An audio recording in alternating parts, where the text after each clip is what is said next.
So today we're going to talk about the example second paper that is a reasonable approximation of the assignment that we're going to be wrapping up here pretty soon. So keep in mind we're going to be doing peer review next week. Please have some rough draft work available so that everybody has a chance to get some feedback and to provide some feedback. But first things first, this second paper is going to focus mostly on summary and critical or strong response or speaking back to your source. I want to cover a small handful of points. Many of these we're going to continue working on throughout the semester. Um, the idea, I've stated it a few times now, but let's just review. The idea of our major papers, our major works, is that we're going to exercise and practice skills, and the idea is to bring them to each of our subsequent major papers. So here we're going to be talking about summary, for example, in the second paper. I encourage, I don't know if I'm going to require you yet, maybe, but summary writing skills are going to be useful or even necessary throughout the rest of the course, maybe for your other courses or your chosen disciplines or majors or careers. So it's not just that we're doing a one-off here, practicing how to write a summary, but we're going to keep on using this. Same thing with critical and strong response or speaking back. That's something that we're sort of highlighting it in this paper, but it will be a component of the rest of our major papers this semester. So this is not just a one-off paper. These aren't just skills we're practicing now and never going to use again. We're going to keep on using, we're going to keep on building these skills. All right. Let's talk about the introduction. So I haven't got a chance to look at y'all's discussions in the discussion board yet. But this here basically is the introduction. Um, let's see, what do I want to say about this? You're going to probably hear me a lot of times this semester talk about how much writing you do, how long is your paragraph? When I talk about things like that in terms of words or how many lines you're writing, taking up half a page or a full page, I'm not looking for you to merely fill up space. That's not the idea.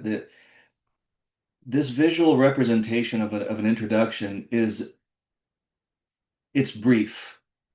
And just at a glance, in my experience, when I come across students' responses, students' work who is successful at a paper like this, second paper,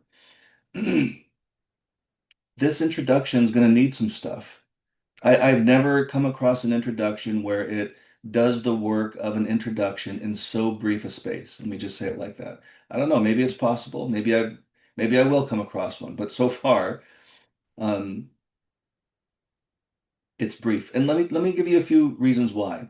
So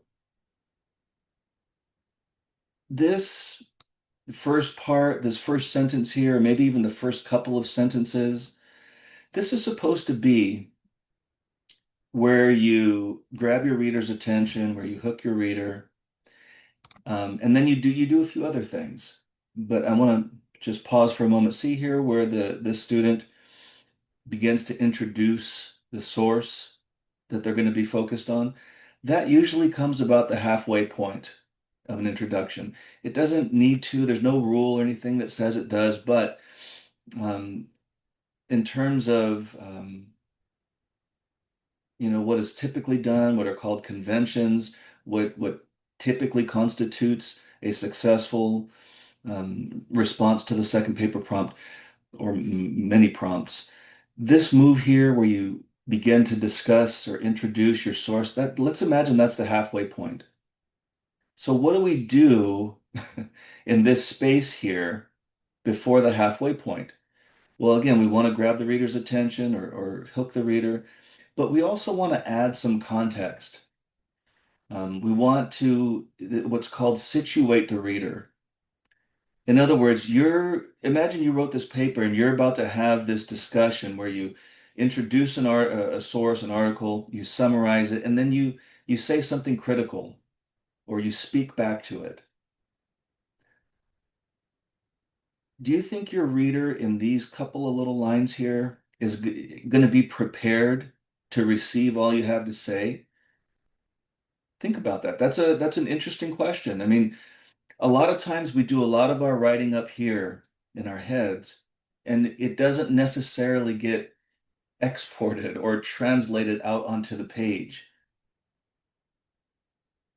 So your reader, let's say this article was about the internet and social media and the dangers on it, having to do with facelessness.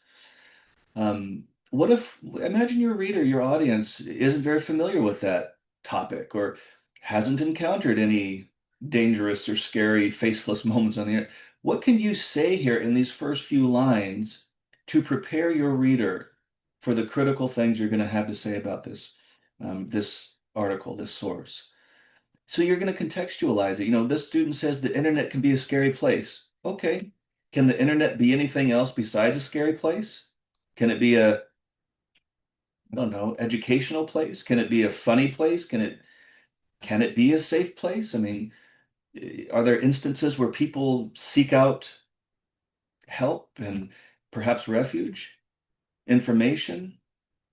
So the internet can be a lot of things, and you can write that, not just the thing that you happen to be focused on. This student is going to talk about how the internet's scary. Okay, that's good.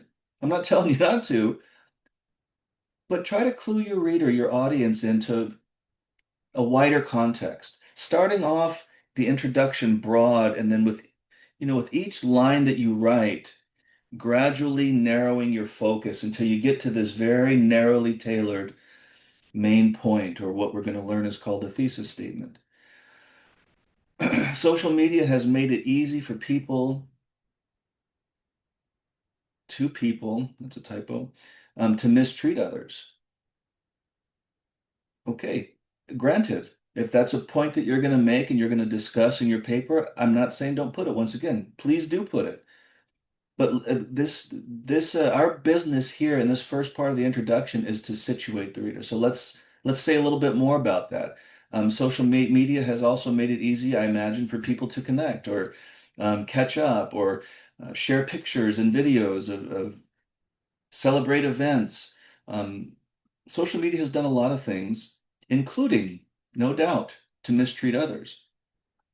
So again, our job here, I won't spend too much more time on this.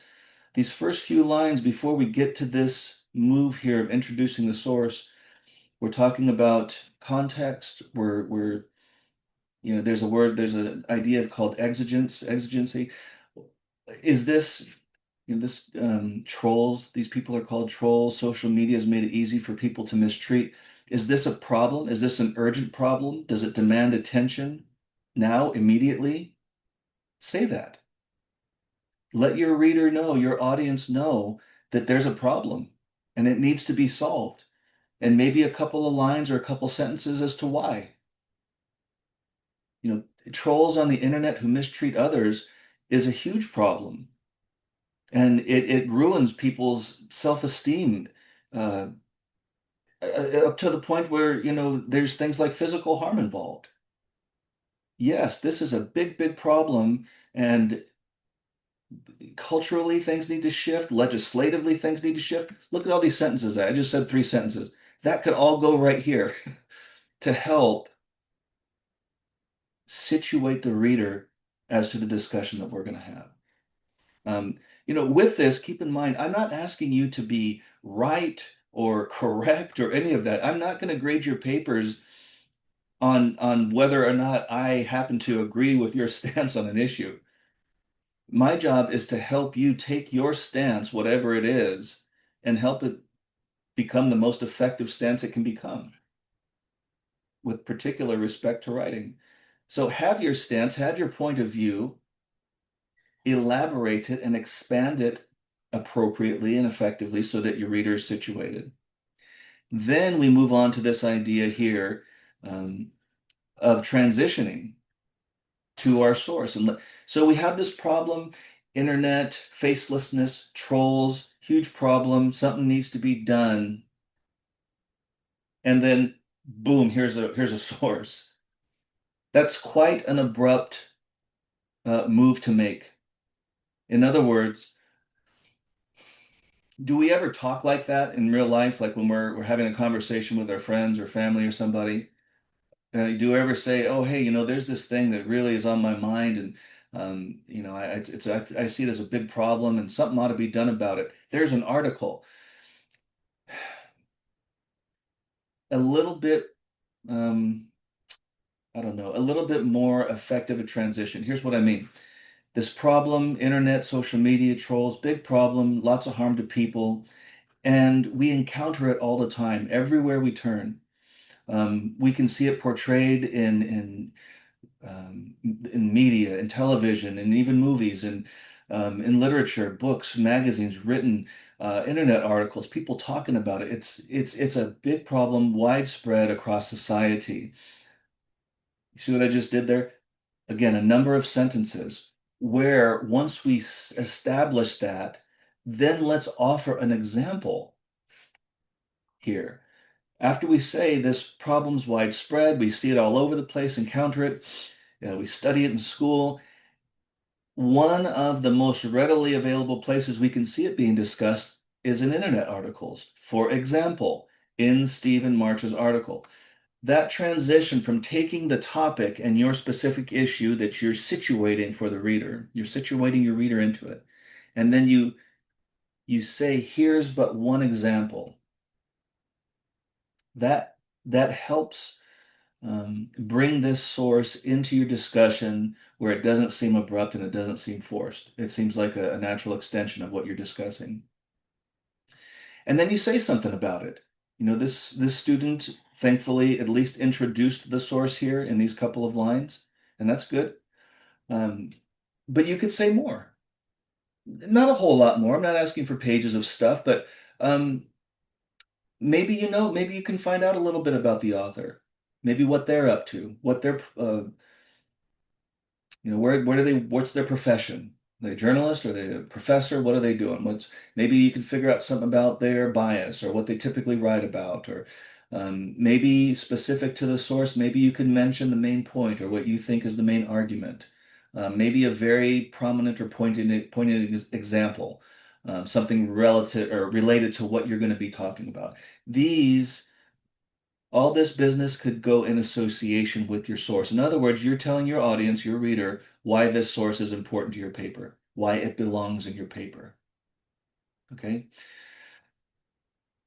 Then, after you do that, there's this little space here before you get to your main point or your thesis where you actually do what I just talked about. You have 3 or 4 or 5 sentences relating your source to the discussion that you have. If you're going to be critically or strongly responding to your source, if you're going to be speaking back to it, give a little preview. Maybe you can highlight some of the broad strokes or main ideas from your source and give a little hint as to what you think about those or feel about those. You're going to give a little preview of the stuff that you're going to be discussing in the body of your paper, right? Then we have the main point or the thesis statement, where you not just give hints about what's going on, but you actually get specific. We're going to work on thesis statements all throughout the semester, so I won't spend a lot of time here, but you want to, if you were to take the substance of your body paragraphs, say you're going to write 3 or 4 body paragraphs, and you were to boil them down each into main categories or words or ideas, those should be included in your thesis statement. If you have a specific stance or a point of view, which you should in this paper, you're speaking back to your source after all, that should be included in here. So you want to express your point of view. You want to give the specific reasons that support your point of view.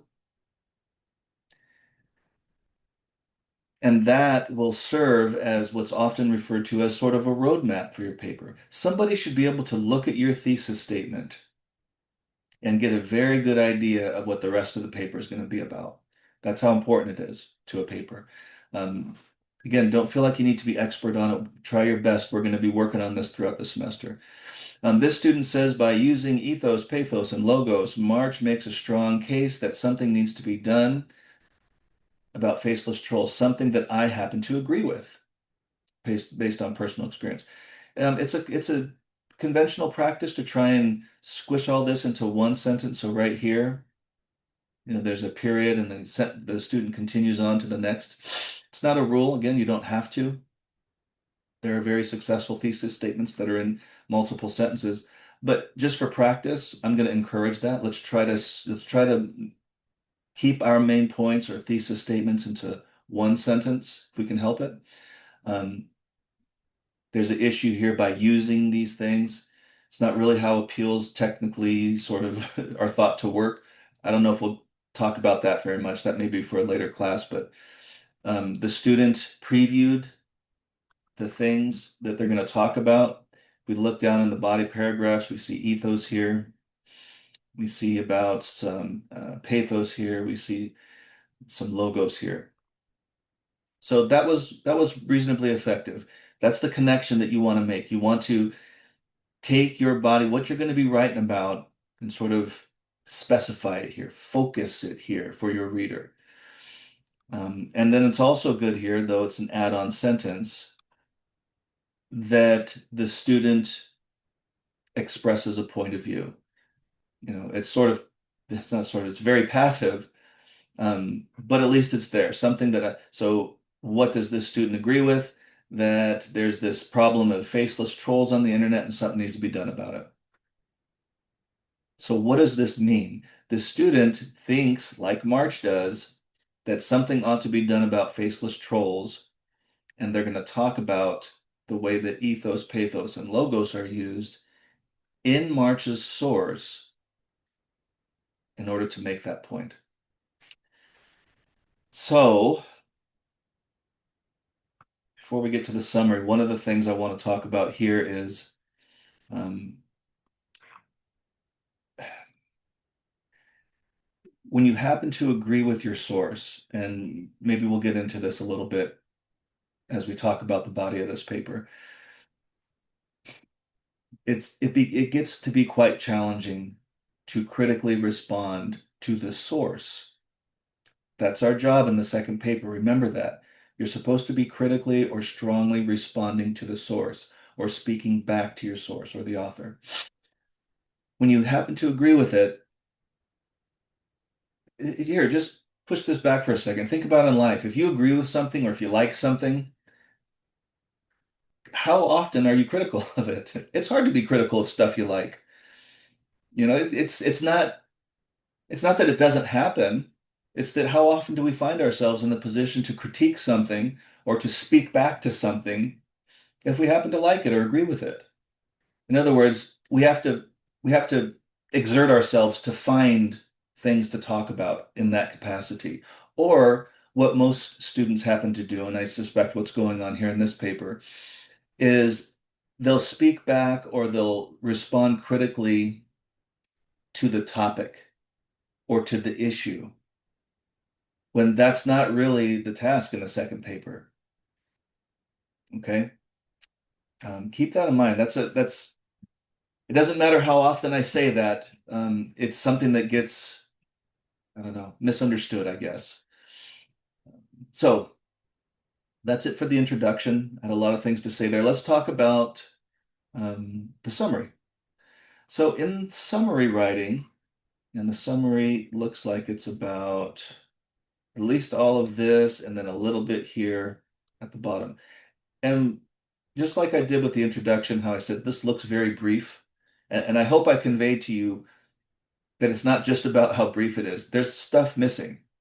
A lot needs to happen in this brief paragraph in order to adjust it to become something more effective. Let me say this, pause the summary talk for a moment. If this introduction ended up being this whole first page, then I would at least at a glance say, there may be enough stuff here for in order for it to be effective. There might not be a lot of missing pieces. Let's see how well they were executed. So again, no rule. There's no book you can look at to say, oh, the intro must be such and such length. Just for our sakes, for our class, for our practice, aim for that. Try to aim for about this much writing for your intro in all the ways that we just talked about, okay? Summary writing. This is a pretty decent looking summary. In fact, if I had to say, it's probably a little bit longer than a lot of students will write, and when they write successful and effective summaries. So again, if you want to aim for about this much summary writing, that'd be good. The idea in summary writing is to present, to re-present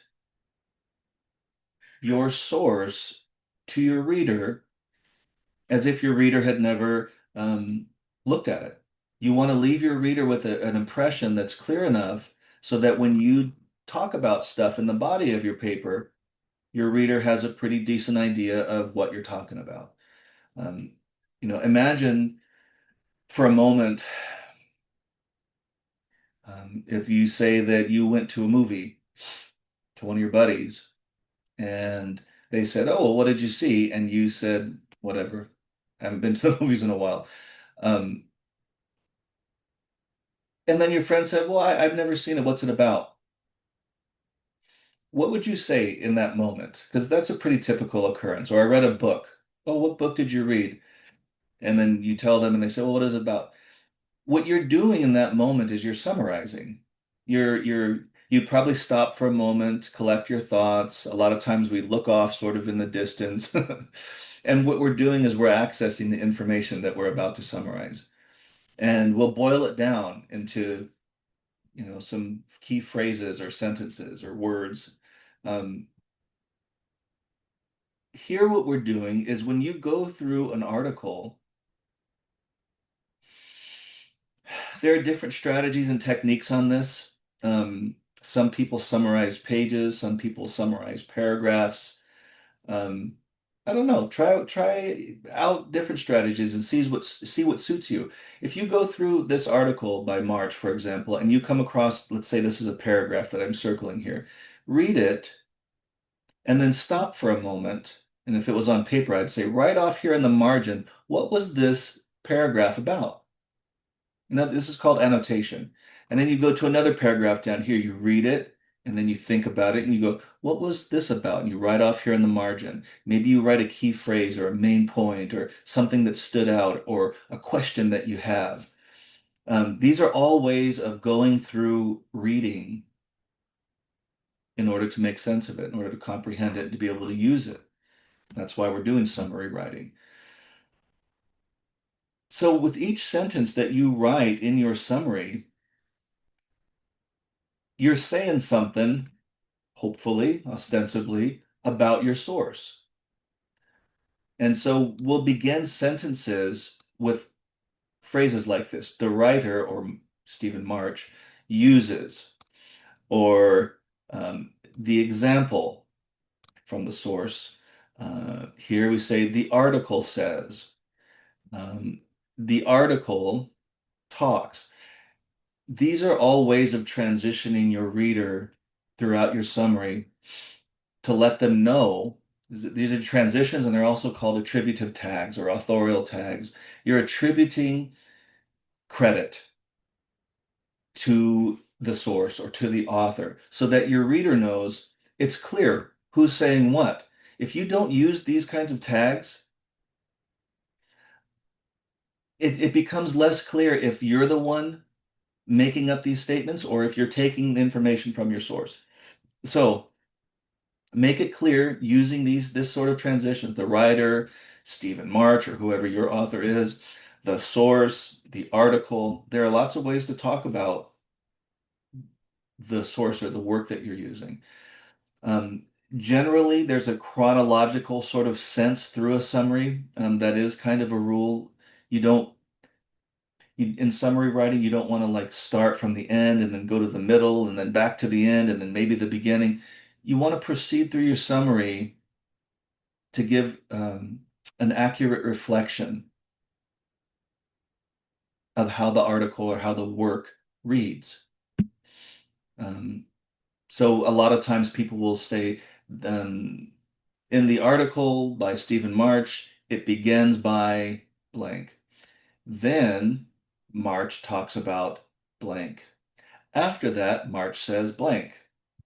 Next, March says, so there's a way of transitioning called chronological transitions where you take that first, second, next, third, after, then. Those might also help you when it comes to summary writing. You want to stay away from things like, this is not a very clear example, but the writer uses a vivid example to set the stage. This kind of language is qualified. It's subjective. Maybe it's objectively vivid to anybody who would read it. I don't know, but just try to refrain from this. Let's see. Someone wants to people like this. Face.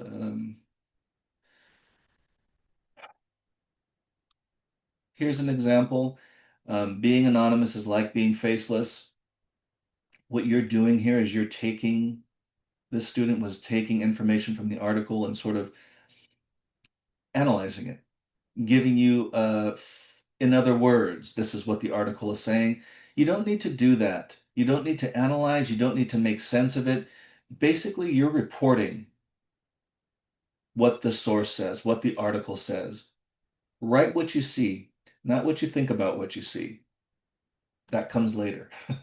For summary writing, just stick to a write what you see type of deal, whether it's text-based, like many of us are going to be using for the second paper, or especially visuals, which we'll get to eventually also. Um,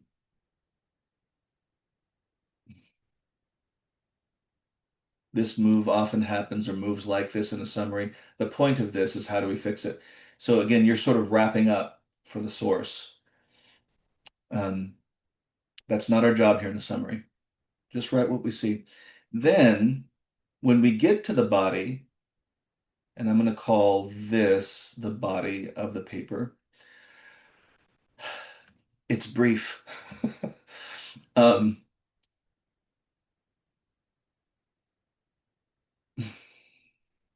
we have three body paragraphs here, and really there's a fourth one, but it's a different kind of body paragraph. We'll talk about that momentarily. All I want to say about this is for our second paper, we've already summarized. That was a big part of it. That's like half of our second paper. Not in terms of quantity, by the way, in terms of what we're supposed to be doing. We're supposed to summarize. Okay, so this is half of what we're supposed to do in terms of our tasks. This is the other half, the body of our paper.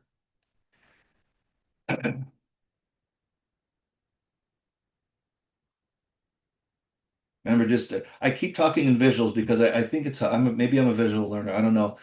See this part here that I'm circling?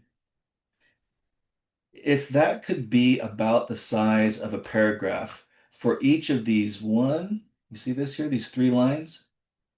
What if those three lines took up this much space? Imagine all that could be said in these three lines. This one's a little better and this one's a little better, but still, big, robust, fully developed paragraph. That's what we're going for. And let me show you why now. Again, it's not just because I'm so in love with big paragraphs. The author has some ethos because he is credible. Okay, this is called a topic sentence. It's the first sentence of a body paragraph. The author has some ethos because he is credible. Okay, let's just grant that. Let's not pick apart the way that the student is writing about ethos. And let me just do an aside. When we talk about rhetorical appeals, or what we call it Aristotelian appeals, it's probably more of an effective entrance into the discussion by saying the author effectively appeals to the audience's sense of ethos or sense of credibility or goodwill or trustworthiness. So what we're doing is we're actually going to be discussing the dynamic between the speaker or the writer and the audience. Ethos is a lot of times it's boiled down to something that we use or wield like a tool. And I don't know, some people have made a case that it sort of seems like that, but what it does is it mows right over the point that what we're talking about here is a relationship between speaker or writer and audience. And that's hopefully we'll get that out of this semester. I'm not expecting us to get that right now. So the author has some ethos because he is credible. Okay, what does that have to do with March, with the article, with the source, with facelessness, with trolls, with your view on the topic? This topic sentence leaves out a lot.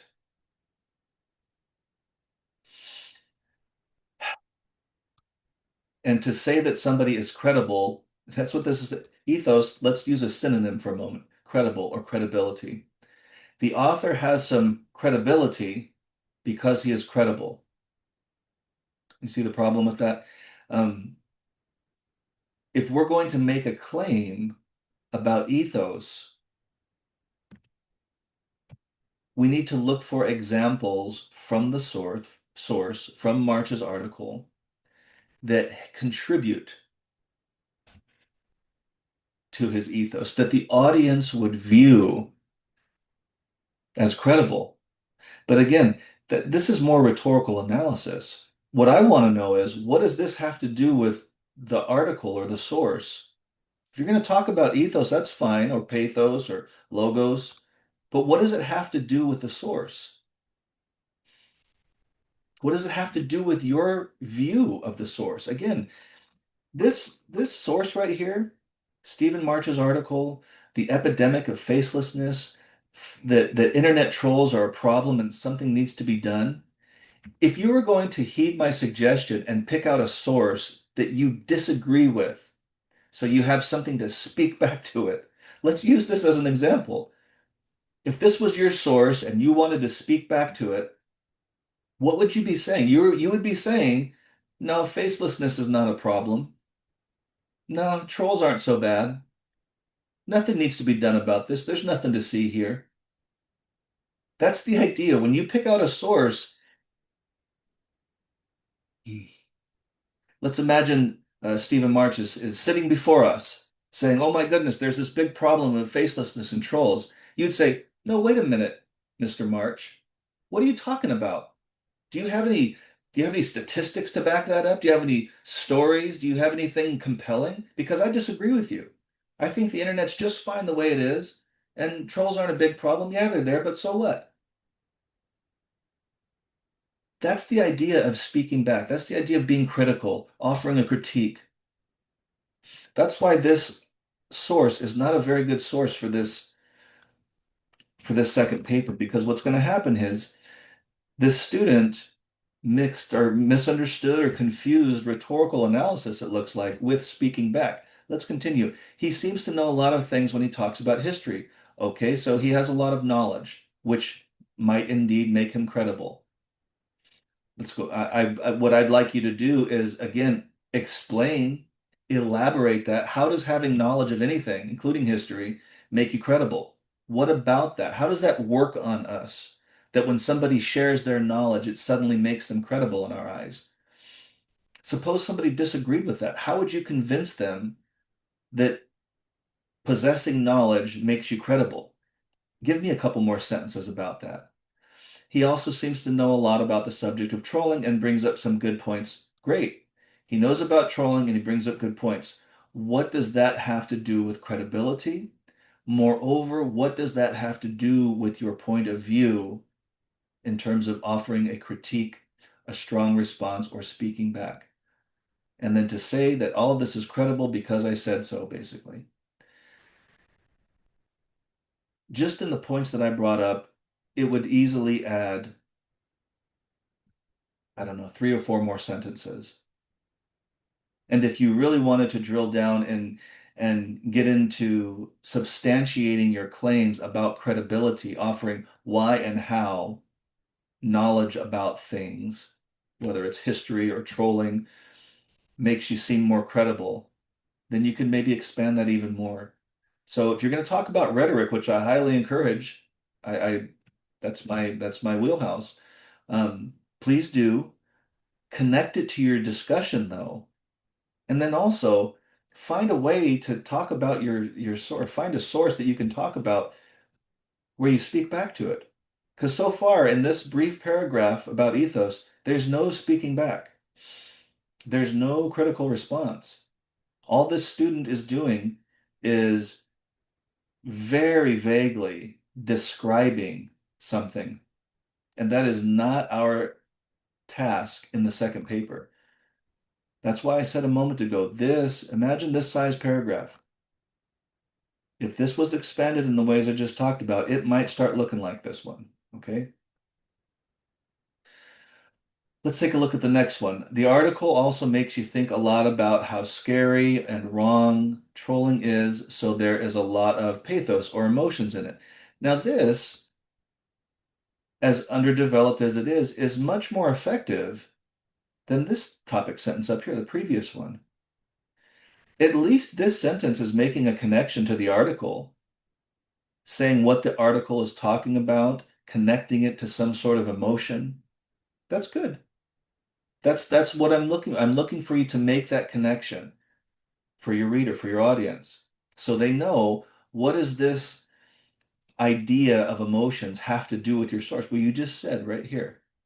What would make this sentence even better, more effective, is if you offered your stance on it. A stance that's reflective of your critical or strong response, or an example of speaking back. That could also go into a topic sentence to make it more effective. You're saying that the source does this thing and it's sort of rhetorical. And what do you think about it? What's your stance on it? That's the speaking back part. That's the critical response part. In the very beginning of the article, the lady was afraid for her physical safety and even put in a panic button. Okay. This sounds like a summary sentence. You're saying what the article said. Then so we're transitioning already. In the very beginning of the article, something, something summary, and then we move on. Try to not do that. If you offer something as like an example of what you're talking about, scary and how bad trolling is, and then you offer this sentence, what about this sentence before you move on? Why did you include this sentence? What if I told you, take this sentence out? You don't need this sentence. I would hope that you would say, I wrote that sentence and I need that sentence, and here's why. Do something like that. Instead of just leaving it to your reader to assume what you mean or guess at or just hope that they get it, explain to them the significance of it. Then he brings up the idea that some trolls tell people they are going to see this. These are examples from the source.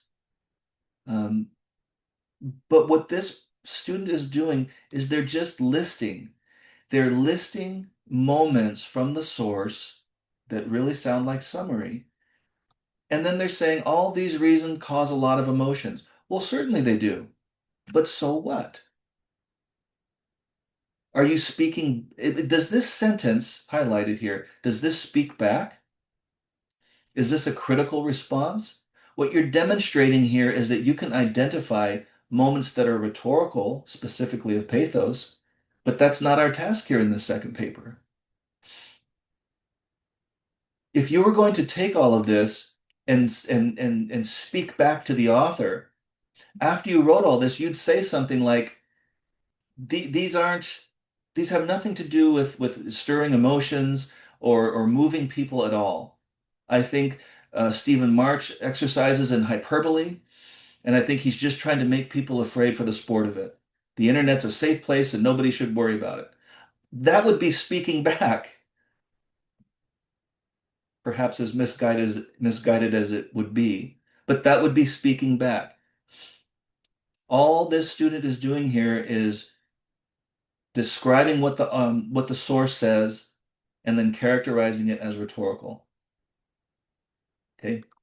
Similar thing goes on here in this body paragraph. Now think once again, even with though this paragraph is a little bit more effective than this previous one, there's still a lot that we talked about that could expand it, right?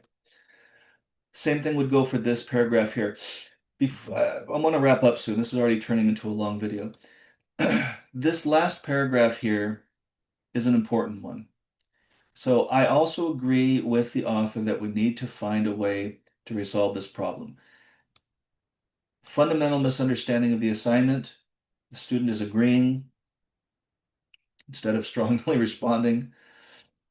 Um, but I think this next part, all of this and all of this, is sort of like this the student who wrote this paper. It's almost like they're saying, here's my speaking back. So I didn't do it in any of these body paragraphs. I didn't respond critically to the source or to the author, which I want you to do in your body paragraphs. Even if you're talking about rhetoric, tie it in.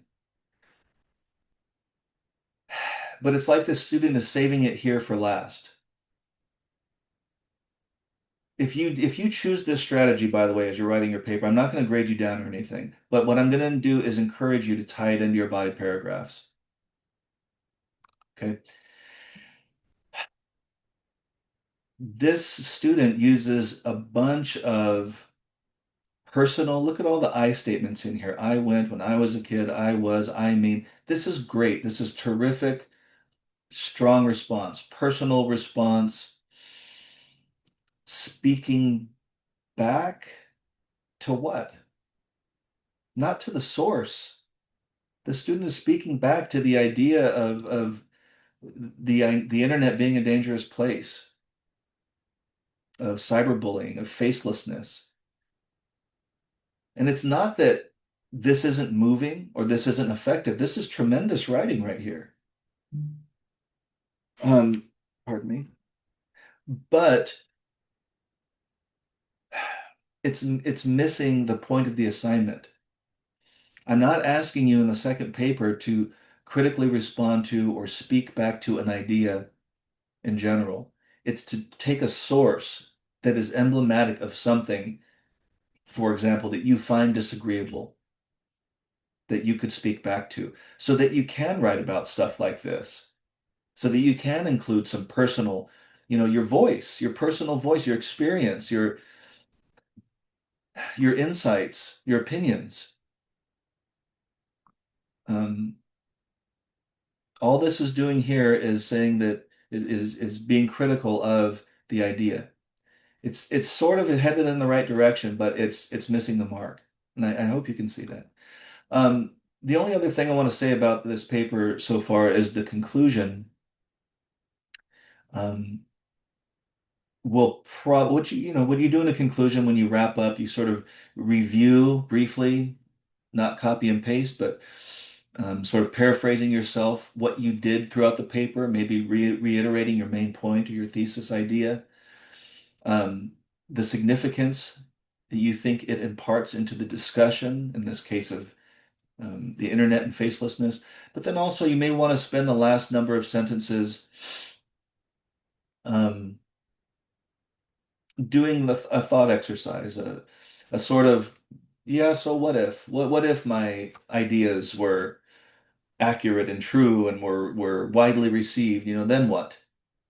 I'm not asking you to bring up a whole new topic or change your paper, but just sort of project a little bit.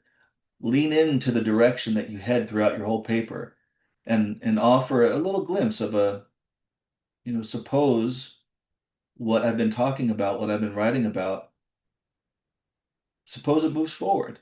Then what?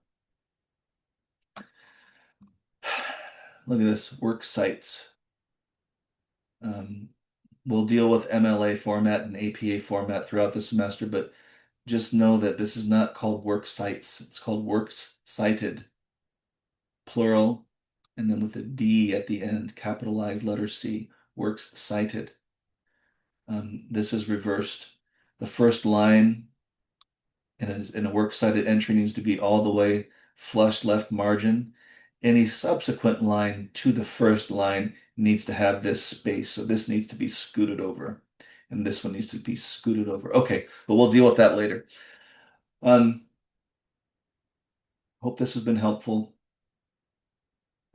Please carefully consider the things that we talk about here next week with peer review as you're drafting and redrafting and finalizing your second papers. Okay, talk to you later.